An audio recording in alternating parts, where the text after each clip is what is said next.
СДСМ си игра со меморијата и интелигенцијата на народот, па една иста работа ја рекламира и деслоцира по неколку пати, кажаа на прес од ВМРО ДПМН. Најпрво, согласно програмата за живот во Штип, затворен базен ки имаше во спортско-рекреативниот центар Суитлак.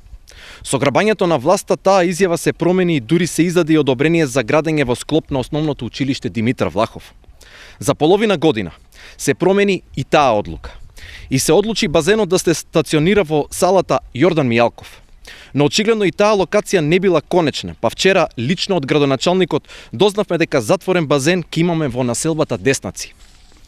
4 пати променетата изјава не е ништо друго туку играње со сеќавањето и интелигенцијата на народот. Во изминатите 2 години во Штип се работи напорно и посветено за награѓаните да им се обезбеди она што им е ветено, но и она што им е потребно, возвратија од СДСМ.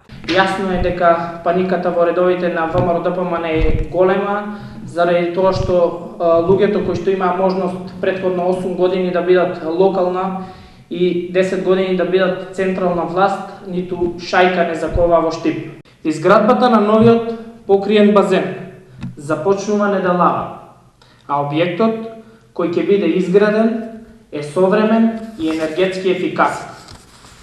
Агенција за млади и спорт, заедно со општина Штип, вложува над 600.000 евра за граѓаните на Штип да добијат покриен базен, што значително ја збогатува понудата на спортски содржини кои се на располагање на граѓаните.